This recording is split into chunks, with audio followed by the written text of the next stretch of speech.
سلام عزیزان بیننده به اندراب تیوی خوش آمدید.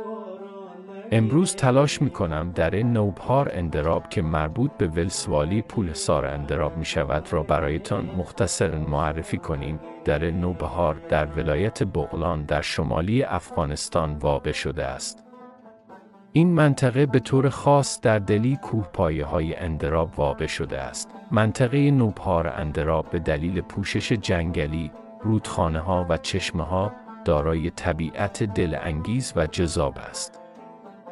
این منطقه به طور خاص به دلیل داشتن مناظر کوهستانی و آب و هوای معتدل در تابستان و زمستان، مقصد خوبی برای علاقه‌مندان به طبیعت و گردشگری است. جوانانی این محل جوانانی دلیر، کاکه و عیار است که هر کدام ارزش تعریفی جداگانه خود را دارد. این منطقه دارای فرهنگ، آداب و رسوم خاص خود است و مردمی آن به زبانی فارسی دری صحبت می‌کنند. در نوبهار بر علاوه از زیبایی‌ها، دارای ارزش‌های تاریخی و فرهنگی نیز است.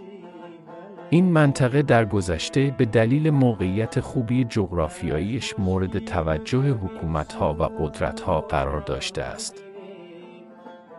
منطقه نوبهار اندراب از لحاظ زیرساخت‌های شهری هنوز چندان توسعه نیافته است، ولی برخی فعالیت‌های اقتصادی و کشاورزی در اینجا سالانه صورت می‌گیرد. مردم این محل علاقه خاصی به کشاورزی و دامداری دارند. برای شناسایی مناطق بیشتر از اندراب با اندراب تیوی باشید.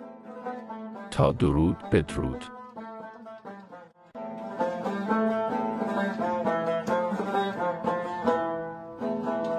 دل به هر کس که رسیدیم سپردیم ولی دل به هر کس که رسیدیم سپردیم ولی قصه عاشقی ما سر سامان نگیریم